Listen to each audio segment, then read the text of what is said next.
Do you ever feel like you want more out of life and just can't seem to think of how you would possibly fit it into your schedule, into your day, into your life? Well, today we're going to be reviewing one of our favorite books, The One Thing by Gary Keller and Papasan.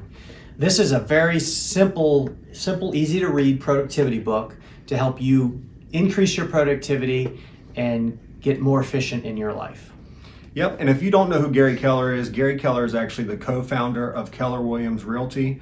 And then Papasan is an author. His wife runs a massive mega team. They're rock stars in the real estate industry. If you're in real estate as a real estate salesperson at all, I'm sure you know who Papasan is. Yeah. So before we go any further, let's tell them who we are. Okay, so I'm here tonight with my good friend, Bill Kinney. Bill has been a real estate investor for 6 years now? Yeah, full-time for about 6 years. Full-time for 6 years. Mm-hmm. He's also a real estate agent. He runs a very successful real estate investment business. What are you guys doing a year? How many deals do you think you're doing a year? This year, I think we're about 40 units so far. Okay. I'd say, well, that's been about a year and a half. So okay, awesome. Somewhere in there, that's on the investor side. Good deal. Yeah. So that's Bill. That's Bill's thing. And my friend here to my left is Josh Gossard. He was a super successful real estate agent. We're both with Keller Williams. But now he's moved on to an executive position. Yep. He is a team leader at Keller Williams' office here in Maryland. Yep, absolutely. So a wealth of knowledge on the real estate agent side, building a team, and also now how to become an agent. Yeah, running an office. Yep. All right, so let's jump right in, Bill. Where do you want to start here? So let's just start at the beginning. Okay. Okay. So there's a couple lies that we tell ourselves about being about our productivity and our work days. And there's a couple in here, but we picked out a couple that we feel are close to our heart. Yep. So I know that the one that you talked about when we've discussed this book is the lie of a balanced life. Yes. You want to talk about that? Yeah. I love that because we're not just a business person. We're not just a dad. We're not just a husband. We're not just a person of faith. We're all of these things. And I know when I first got started in the business, I had to sacrifice some things in my personal life and also with my health and other areas of my life to really get it up to speed where I wanted it in the shortest amount of time possible. So a lot of times you'll hear people talk about, oh, well, I want a balanced life. I want this, equal, balanced, peaceful, blissful life. And it's just the balanced life doesn't really exist. Whenever you're in balance in one place, you're going to be out of balance in another. It's just the way it is. You can't possibly be in more than one place at any given time. In the book, Gary and Jay talk about how sometimes you need to double down on certain parts of your life. Yep. And that's going to put you out of balance in other areas, like you said. So we all do that. We all have to focus. Sometimes things, you've neglected them for so long and you can't let it get too far out of balance, because then you're going to be dealing with problems if you neglect your business, if you neglect your relationships. But getting a little bit out of balance is just the way humans live their life. Yeah. So that is truly a lie. Sometimes you got to get out of balance to get other parts of your life back in balance. And the real key here, guys, and they talk about this in the book, that's why it's the one thing, is figuring out that one thing in all of those areas of your life so that way you can really double down on your one thing. And we'll dig on that a little deeper here in just a minute. But what are some of the other lies that we tell ourselves? The other one that this is one of the things that are close to my heart is the willpower. Like a lot of people think they can just muster up willpower at any point in the day or any point in their lifetime. And what actually ends up happening is that it's almost like a cell phone battery. Through the day, it's depleted over time. So it's not always on call. In the beginning of the day, that's when your willpower is stronger. So what these guys are talking about in this book is that we're going to talk about the one thing and how you figure that out.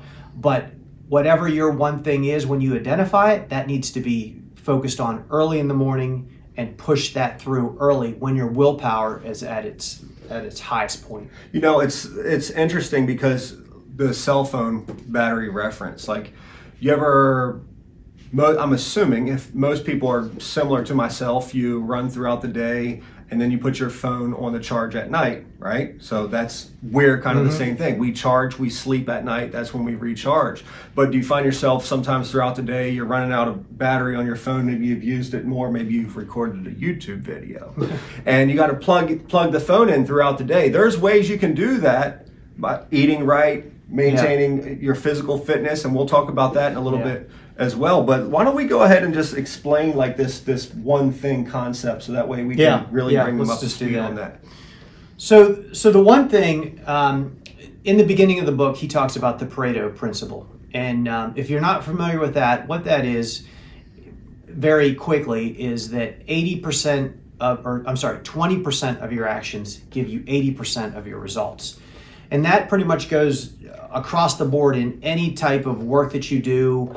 I think in the book he talks about, it was originally founded in an agricultural business. 20% of the crops gave him 80%. A farmer 20% found of the seeds gave you 80%. A farmer found that 80% of the harvest actually came from 20% of the crops.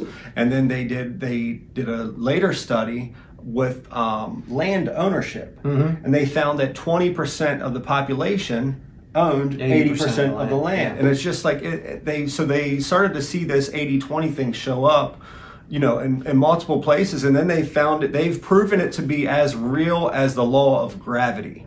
So how does that relate to real estate agents or anybody that has their business? So basically what it is you have all these things throughout the day, right? There's all these things that have to be done. You put them on a list, and then most people just go through, they probably do what they like to do the most. But is that item, that action that you're taking, is that part of your 20% of the action you need to take to get the 80% of the results? If you were trying to figure out what's the one thing that you should focus on, that one thing on the list, how would you evaluate that list? So in the book, they have something called the focusing question. Okay. And the focusing question is, what's the one thing, such by doing it, makes all other things easier or unnecessary? So what that means is that you have to look at all the things that you do in a day, and there's going to be, kind of like back to the 80-20% principle, there's going to be 20% of those items, they're going to give you 80% of those results. So the focusing question is narrowing down those tasks that are going to give you those results that you're looking for. Yep. So what's the one thing that you can do such that by doing it makes everything else easier or unnecessary? And I know you had shared a Warren Buffett story with me once. Do you remember that? I do, yeah. So Warren Buffett was asked, how does he get all these important tasks done through his day? And he basically says, so he just takes out a yellow legal pad and he writes down everything that he's got on his mind, everything that needs to get done that day. He's probably a pretty busy dude too. I guarantee it. Yeah. He's got a lot of things he probably got on that sheet. But then what he does is he looks at, maybe uses the focusing question, right? Yeah. I would. But he looks at the top 3 things that are going to give him the most value to his business, or the things that he needs to get done to drive his business forward. What are those 20% of those activities that are going to give him those 80% of the results? And then he focuses on those 3 and he works on those 3 things until he gets that done. And that may be all day long to get those 3 things done. If he gets done earlier, he throws that sheet away and rewrites down everything. Because what he's found out is that a lot of those things are irrelevant. Maybe someone else has done it. Maybe they're no longer important. Maybe it's something that got done by somebody else. So a lot of those things are irrelevant. And maybe by doing a couple of those super important tasks, some of those other things are no longer necessary, right? Right. Yeah. Right. So the one thing really is the lead domino. And you see here, I have the sexy black cover version. Actually, it's just the book without the paper dust slip on it. But it's interesting because they talk about the domino effect. And what the domino effect is a domino, board game dominoes, is 2 inches tall. And that domino has the ability to knock down a domino twice the size, the next domino twice its size. So a 2-inch domino can knock down a 4-inch domino, which can knock down an 8-inch domino, which can knock down a 16-inch domino, and so on and so on and so on. And what they said is, if you keep repeating that, by the time you get to what I think like the 37th domino, it's 3,000 feet taller than Mount Everest. Yeah. And the 51st domino nearly reaches the moon.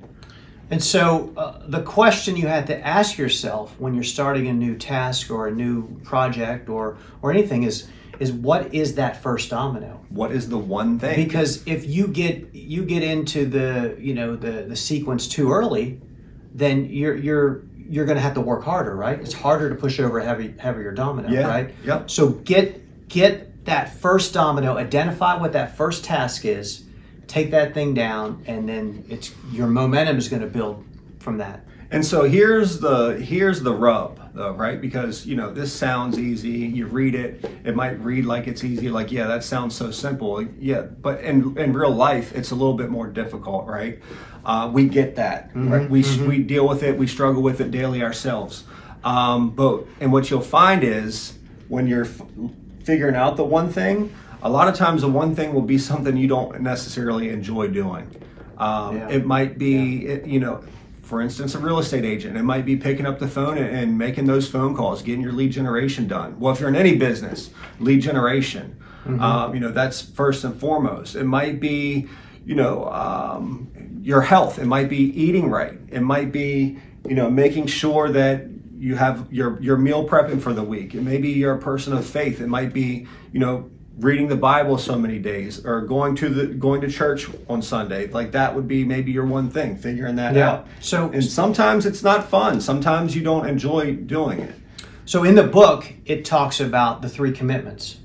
Okay. And let's discuss those a little bit. Awesome. Because that's how we actually, once we've identified that, those are the strategies that we're going to use to build on that. Build on that one thing, right? Right. So in the 3 commitments, the first commitment is follow the path to mastery.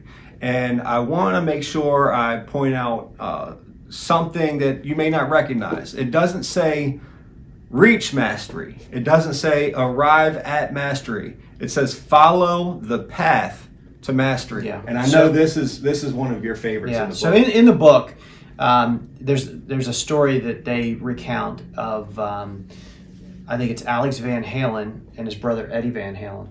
So Alex Van Halen goes out 6 o'clock on a Friday night to go out and party with the guys. When he leaves, Eddie's playing on the side of his bed, right? He gets back at midnight, Eddie's still there playing, right? So it's what is it, 10,000 hours to be a master at something? And I mean, you can see what Eddie turned out to be, right? By putting the time in. So the path to mastery is, it's a lot of different things, but it also comes down to finding what you love. And if you can find what you love and follow that path to mastery, which in our case, we love building our real estate businesses, right? Having a successful business is nice. So it's good for us to read books that we like that help us follow that path to mastery, or listen to podcasts, or watch YouTube videos like this, right? Yep. Yeah. Masterminds. Surround yourself with people that are going where you're trying to go. But most importantly, the point that I really want to emphasize for you guys is you will never arrive at mastery. It's the path. It's a journey. It's not a destination. It's a process, not an event. Yeah. Right? Like it's always, you'll go a little further and then you'll be able to see a little further. Then you'll go a little further, you can see a little further. So just stay on the path, continue forward movement. Yeah, that's a great point. Like, don't wait till you see the end, because the end's never going to be there. You will never right? see the end, and it always moves. And I know we've said that quote many times. Go as far as you can see, and when you get there, you'll see farther. Yep. Just go. Yep. Fail forward. So what's the next commitment? So the next one is moving E to P. Okay. And because we're so ingrained into the Keller Williams culture, this one is talked about all the time. So you want to talk about what E and P is? So E and P. So going from an entrepreneurial behavior to a purposeful behavior.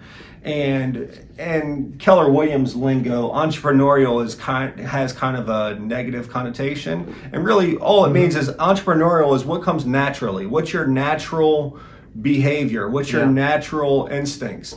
And some of us have a very high natural abilities. Yeah. It depends on where you came from and what your background in business and work and threshold for pain, and all those kind of things. And so those of us with high natural capabilities, oftentimes that works against us because we have this resistance to getting purposeful because we think, oh, we were able to sell this many homes, make this much money, it got me here.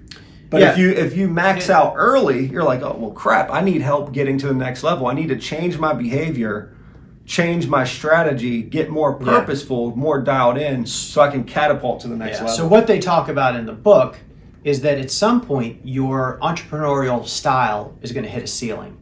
And if you continue to use that entrepreneurial style, the phrase is what got us here ain't going to get us there, right? If you continue to use that style that got you that far, you're just going to be crashing into that ceiling.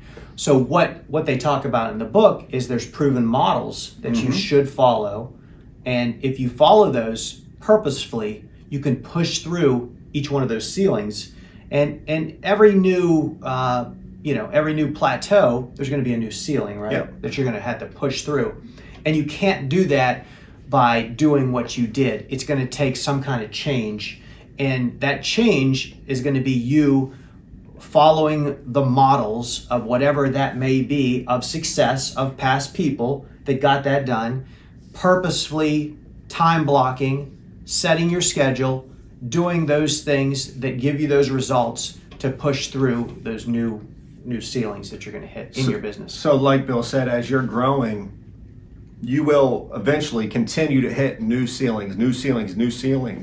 And if you haven't hit a ceiling yet, I can tell you it's not fun. It's very painful. It's very frustrating. Yeah, because you just don't have the answers. You're not going to have the answers. They're just not in there because it's not something that's just going to bubble out of nowhere, right? Right. Following the path to mastery, being in masterminds, talking to people, learning, that helps you. That helps you get further than you would have gotten, but there is going to be a natural ceiling you do hit. Yep. And so when you are feeling that pain, embrace the pain. Like, get excited about the pain and frustration. My mentor says, you've earned the next ceiling of achievement. Yeah. So you gotta, when you break through and you're experiencing the growth, you're not at the ceiling yet. So when you get to the ceiling, it's just an opportunity to get better. That's really what it is. That's right. And anything that you fear or anything that's painful means that you're breaking new ground. And that means you're growing as a person. So you should welcome that in. Although that's contrary to human behavior, you should welcome that fear and that pain because that means you're breaking through and you're learning and becoming a better person.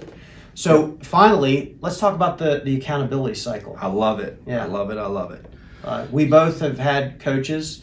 We both beat each other up over the past over why we're not getting it done. So the accountability cycle is having some kind of accountability in your life. A lot of times, if it's left up to you, it's probably not going to get done, right? Because you're fighting those thoughts in your head of, let me just sleep in a little bit longer, or I'll get this tomorrow. And if you have an accountability partner, if they're good, they're not going to put up with that, and they're going to help you follow that path to success and hold you accountable to the things that you need to be doing in your 20% every day. And if you want to get there where they are, because they're obviously have gotten there or you wouldn't be following them, you need to be held accountable. Talk about your experience. I know you've had coaches like I have. Yep. So it's funny because I was at a business planning clinic today, all day actually, and this came up with the accountability piece. And they mentioned, think of success as like a 100% pie, right? So 10% of that is going to be from clarity of the goal. Like you'll reach success. 10% is clarity of the goal. Another 10% is specificity of the action plan, like very specific. Yeah, what are the specific actions? So true. I'm seeing that right now. We're trying to change some processes in our business.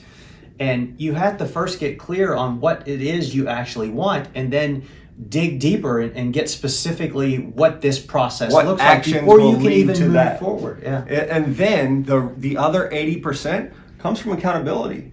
Comes from someone that you're accountable to, someone that you don't want to disappoint or let down, and someone that's going to be a little hard on you when you try to come in with your BS. Because when it gets hard, you are going to want to come in with BS. That's just, again, natural human behavior. So we've talked about the path to mastery. We've talked about moving from E to P. We've talked about the accountability cycle. What are some of the things that we need to think about when we start down the path of a new venture or a new business? What are some of the things that can trip us up? So that they have in the book. An ability to say no is one. Like, Yeah, I think that's a big thing. Like just not being able to say no. Yeah, you don't even think of that until, that's kind of one of the first things that stood out to me in this book was like, that just makes a lot of sense. It's something I've never thought of, because a lot of us get into business and we want to be a giver and do whatever we can. Like, we'll help wherever we can, because a lot of times, you think that if they ask me to do this, if I'm able to do that, it's gonna come back to me in time. But what that does is that every time you say yes, you're basically saying no to something else that's more important to yourself, right? Yep. So it was brought up today. For every yes, there's 1,000 no's to support that yes.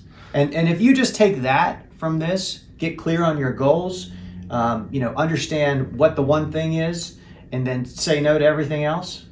So that brings up a good story that I heard recently. So Richard Branson was asked to speak, and they said, we'll give you $100,000 to speak at our seminar. And his office said no. And they said, well, that's weird. Like, well, how about $200,000? And they flatly said no. How about $500,000 and we'll fly you there? No. How about you name your price? We'll pick you up at the airport and we'll take you to the speech, and then we'll fly you right back to your office. And he said, no. And he said, we have never had anybody say that before. That doesn't make any sense. What's going on here? And his staff members told them, they said, Richard has told us that there are 3 priorities for our business this month. And if anything comes across his desk that doesn't fall in line with those 3 strategies, he's to say no to them. So that's pretty powerful. Yeah, that's and you can see where Richard Branson is, right? That's probably, it might have something to do with it, guys. I don't know, maybe. Yeah. So then I know, so we talked about the inability to say no. One of the other things that they talk about in the book is the fear of chaos. If you're focusing on the 20% and you're like, oh, well, in your mind, you think that this other fire needs to be put out, and maybe it does, but does it need to be put out right now? Yeah.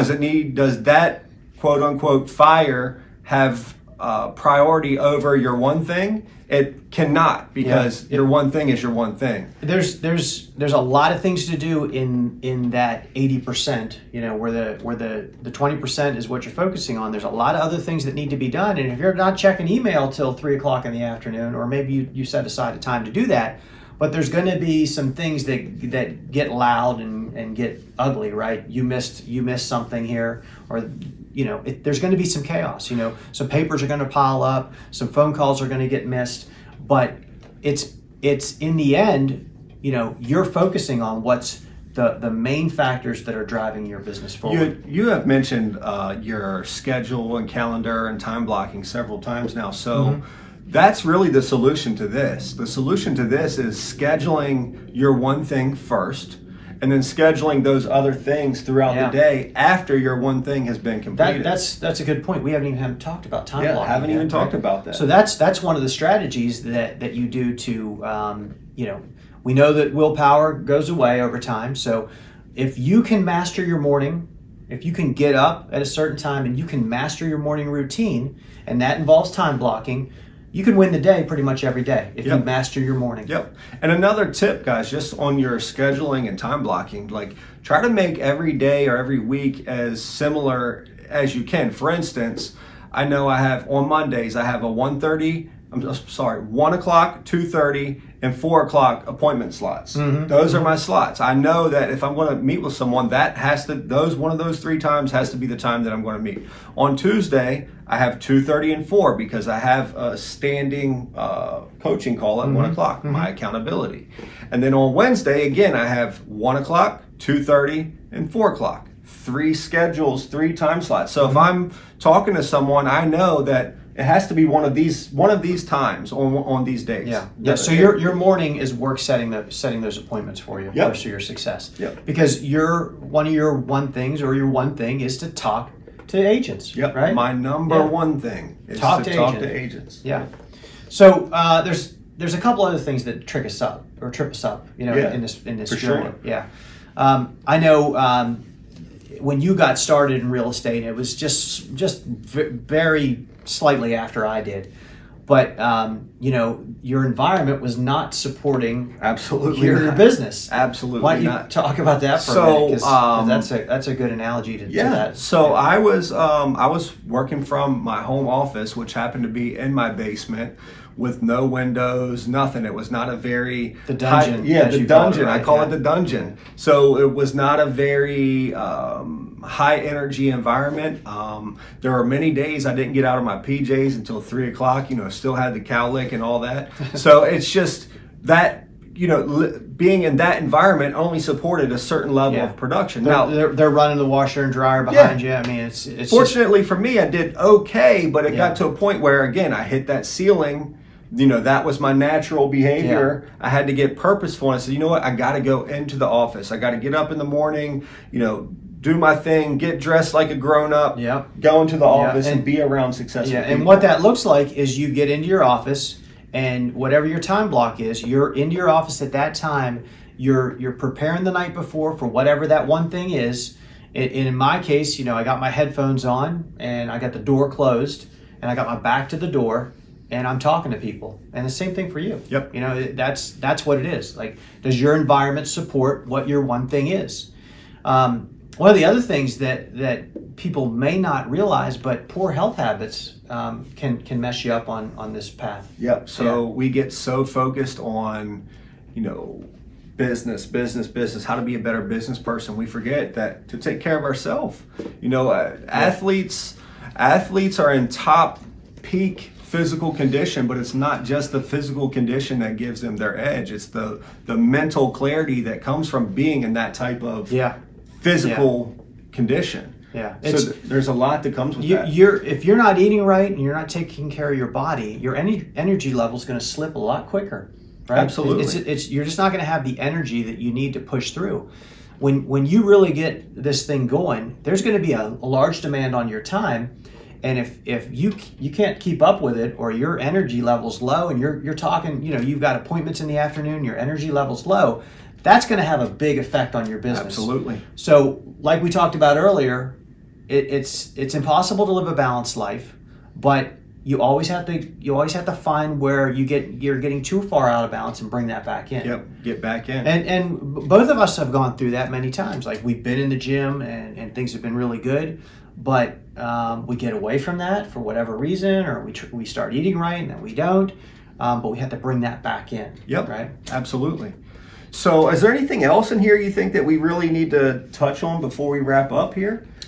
I think what we need to do is we just need to talk about the focusing question and how that relates to our business, right? Yep. So Personally. Again, what is the one thing, Bill? What's the one thing that you can do such that by doing it, everything else becomes easier or unnecessary? So, as a real estate agent, it was always lead generate, talk to buyers, talk to sellers, and it still ranks very high, but as I transition maybe up the totem pole a little bit, right now, my main thing is building systems and trying to manage those systems. We're trying to build a business here, and without good systems, that's going to be very difficult, or it's going to drive us wild, right? So here's the thing, right? It goes back to what we talked about earlier with the domino effect. In the beginning, your number one thing was the lead generation. Yeah. Had you skipped straight to these systems, this It wouldn't domino further down the road, there's no way you could have knocked that domino down because you hadn't had the experience to get to that domino yet. You don't know what you need. You don't know where your problems are, where your under capacity, without that. So yeah, that's really the first domino. His first domino was the lead generation, get the business to a point. Now his business is at a point where his main domino, where he can improve the most, increase the most efficiency in the business, is dialing in the systems. Yeah. So that's mine. So what is yours right now? I mean, how's it changed over time? So my number one thing now with the new role is lead generating, talking to agents, consulting with agents, figuring out where Keller Williams might be a fit for them, where their business could benefit from the systems and models and coaching and tools that we have in place here. So that's really the number one thing, looking for agents that might be a good fit for our office that could benefit from what we have to offer. So there's that, and then the other close second is increasing the production of the agents we have in the office. Yeah. And the really cool thing about this role for me is, with 150 agents and counting, I can't personally do that for everyone. So what I get to do is empower other people to then go bring the level of the office up. So that's really the exciting thing. So for everyone in the business, the one thing is going to be a little bit different. In my business, the number one thing is that we are able to buy homes and help sellers sell their homes. We provide a quality product for renters. We provide a quality product when we resell a home to make the community a lot better. So the one thing for me is a little bit different for the other people in my business. My assistant, her one thing is going to be communication with buyers and sellers, right? And making sure that the contracts are moving along and everybody's informed. Another person in my business is going to be to make sure the rental residents are being taken care of and their rentals are 100% filled. At capacity. So everybody, one thing's going to be a little bit different in each business. And you'll find, like we said earlier, your one thing will change over time as your business develops, as you develop. And then you're going to just have to go from E to P, embrace that pain and get purposeful in your business. So we hope you liked our first video. We've come to the end here. In the comments below, tell us what you think, what you liked, what books you want us to do. We're really interested in productivity books and real estate books, business books. So mindset books. That's what this is going to be all about. So if you like that too, definitely like us here, right? Hit the subscribe button. Follow us on social media. We'll have the links down there. We'd love to hear what you have to say about this, and let us know what books you want to hear next, right? Yep. Yeah. All right, guys. Take care. See ya.